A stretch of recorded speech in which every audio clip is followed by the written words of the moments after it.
Hello everyone, welcome back to my channel. మీరు already thumbnail చూసే ఉంటారు కదా, షార్ట్స్ కూడా అప్లోడ్ చేశాను.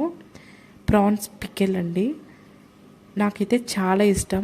నాన్ వెజ్ లవర్స్ అయితే ఇంకా బాగా ఇష్టపడతారు. మీలో ఎంతమందికి ఇష్టం చెప్పండి.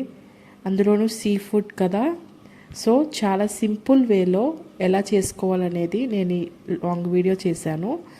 ఇందులో మీకు డీటెయిల్గా ఎక్స్ప్లెయిన్ చేస్తాను. మీరు కూడా ఒకసారి ట్రై చేసేయండి.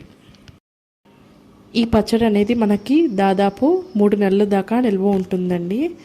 మీరు రిఫ్రిజిరేటర్లో స్టోర్ చేస్తే అప్ టు 5 months దాకా కూడా మీరు స్టోర్ చేసుకోవచ్చు.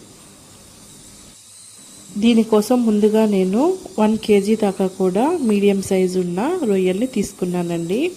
వీటిని బాగా వాష్ చేసి క్లీన్గా చూస్తున్నారు కదా, బాగా వాష్ చేసుకుని పక్కన పెట్టుకోవాలి. వాటర్ అంతా కూడా డ్రైన్ చేసేయాలి. నెక్స్ట్ వచ్చేసి ఒక కడాయి తీసుకుని, మనం ఎంత వాష్ చేసినా కూడా వాటర్ కంటెంట్ అనేది ఉంటుందండి. సో మనం ఈ వాటర్ని ఎవాపరేట్ చేసుకోవాలి. సో దానికోసం ఈ రొయ్యలకి కొంచెం పసుపు, కొంచెం సాల్ట్ చూసి వేసుకోండి. మళ్ళీ మనం పచ్చడిలో కలుపుతాం కదా. సో ముందు మీరు వీటి మొత్తాన్ని బాగా మిక్స్ చేయండి. ఇందులో నుంచి మీకు మెల్లగా వాటర్ అనేది బయటకు రిలీజ్ అవుతుంది. ఫ్లేమ్ అనేది కొంచెం మీడియంగానే పెట్టండి. చూసారు కదా, ఇందులో నుంచి ఎన్ని వాటర్ అనేది బయటకు వచ్చాయో. ఇవన్నీ కూడా ఎవాపరేట్ అయిపోవాలండి. అస్సలు వాటర్ అనేది ఉండకూడదు. ఇవి వాటర్ మొత్తం ఎవాపరేట్ అయ్యేదాకా కూడా బాయిల్ చేసుకుందామండి. ఇది ఎవాపరేట్ అయిన తర్వాత ఎలా ఉంటుందనేది చూపిస్తాను.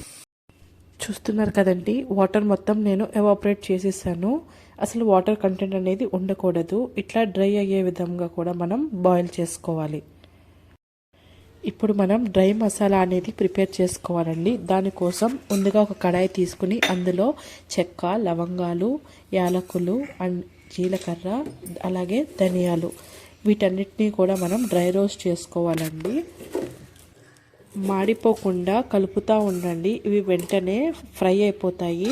మీకు వన్స్ ఇవి అయిపోయినాయి అనుకున్నప్పుడు మీకు మంచి స్మెల్ అనేది వస్తుంది. అప్పుడు మీరు ఫ్లేమ్ ఆఫ్ చేసేయండి. నేను ఇప్పుడు ఇంకొక కడాయి తీసుకుని ఆయిల్ అనేది వేస్తున్నానండి. నేను గ్రౌండ్నట్ ఆయిల్ అనేది యూజ్ చేస్తున్నాను, పల్లి నూనె. ఇది పచ్చళ్ళకి బాగుంటుందండి టేస్ట్ అనేది. సో ఇది కొంచెం నేను హీట్ అయిన తర్వాత మనం బాయిల్ చేసి పెట్టుకున్న ప్రాన్స్ అనేది డీప్ ఫ్రై మీరు రొయ్యల్ని ఆయిల్లో డీప్ ఫ్రైకి వేయగానే ఒకసారి తిప్పుకోండి, లేదంటే ఎడ్జెస్ అనేది అంటుకునే ఛాన్సెస్ ఉంటాయి. గోల్డెన్ బ్రౌన్ కలర్ వచ్చే వరకు కూడా ఈ రొయ్యల్ని ఆయిల్లో డీప్ ఫ్రై చేసుకో. డ్రై మసాలా అనేది నేను ఫ్రై చేసి పక్కన పెట్టుకున్నాను కదండి, దాన్ని ఇలా పౌడర్ చేసి ఉంచుకున్నాను. ఇంకా ఫ్రై అవ్వలేదండి, ఇంకొంచెం కలర్ చేంజ్ అవ్వాలి. సో అంతవరకు కూడా ఫ్రై చేసుకుందాం.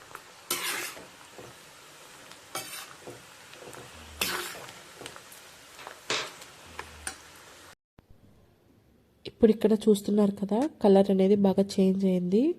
మనకి మరీ మెత్తగా ఉండకూడదు, అలాగే గట్టిగా కూడా వేపుకోకూడదు. లేయర్ అనేది ఇట్లా రెడ్గా అండ్ క్రిస్పీనెస్తో రావాలండి. అంతవరకు కూడా డీప్ ఫ్రై చేసుకుని నేను పక్కకు తీసేసుకుంటున్నాను. రొయ్యల్ని డీప్ ఫ్రై చేస్తున్నప్పుడు క్రస్ట్ అనేది ప్రిపేర్ అవుతుందండి. దాన్ని అయితే తీసి బయట పడేయద్దు, అలా ఆయిల్లోనే ఉంచేయండి. నేను 1 kg దాకా రొయ్యలు తీసుకున్నాను కదండి, నేను హాఫ్గా డీప్ ఫ్రై చేసుకుంటున్నాను. ఇప్పుడు సెకండ్ హాఫ్ అనేది వేసి డీప్ ఫ్రై చేసుకుంటున్నానండి. ఇప్పుడు అదే ఆయిల్లో మనం ఫ్రెష్గా దంచి ఉన్న అల్లం వెల్లుల్లి పేస్ట్ని వేసి మాడకుండా, ఇప్పుడు ఫ్లేమ్ అనేది సిమ్లో పెట్టుకోండి. మాడకుండా ఎక్కడా కూడా అడుగంటకుండా ఆ అల్లం వెల్లుల్లి పేస్ట్ అనేది పచ్చివాసన పోయే వరకు కూడా ఫ్రై చేయండి. అలా ఫ్రై అయిన తర్వాత మనం పచ్చళ్ళకి వాడే పచ్చికారం యూజ్ చేయాలండి. అండ్ మీరు దంచుకొని పెట్టుకున్నదైతే ఇంకా బెటర్. ఇంట్లో పట్టించుకుంటారు కదా పచ్చికారం పచ్చళ్ళకి, అదైతే ఇంకా టేస్ట్ బాగుంటుంది. నేనైతే 3 tablespoons ఆఫ్ కారం అండ్ 1 spoon దాకా పసుపు, అలాగే 2 tablespoons ఆఫ్ సాల్ట్ వేసానండి. మీరు ముందు తక్కువగానే వేసుకొని తర్వాత అడ్జస్ట్ చేసుకోవచ్చు. ఇవన్నీ కూడా బాగా మిక్స్ అయ్యేలాగా ఆయిల్లో బాగా తిప్పండి. తర్వాత మనం పౌడర్ చేసి పెట్టుకున్నాం కదా, దాన్ని కూడా యాడ్ చేసి, పొడి మసాలా అంటారు కదా, దాన్ని కూడా యాడ్ చేసి ఇప్పుడు డీప్ ఫ్రై చేసి పెట్టుకున్న రొయ్యలు కూడా, మీరు ఏదైతే డ్రై మసాలా యాడ్ చేశారో రొయ్యలు కూడా యాడ్ చేసిన తర్వాత జస్ట్ 2 to 3 minutes దాకా మీరు దాన్ని తిప్పి వెంటనే ఫ్లేమ్ ఆఫ్ చేయండి, లేదంటే మీకు పచ్చడి అనేది చేదొస్తుంది. ఇక్కడ లెమన్ జ్యూస్ అనేది యాడ్ చేయాలండి. పచ్చడి మొత్తం చల్లారిపోవాలండి, వేడి అనేది ఉండకూడదు. నేను తీసుకున్న 1 kg క్వాంటిటీకి నేను 6 లెమన్స్ అనేది జ్యూస్ చేసి వేశానండి.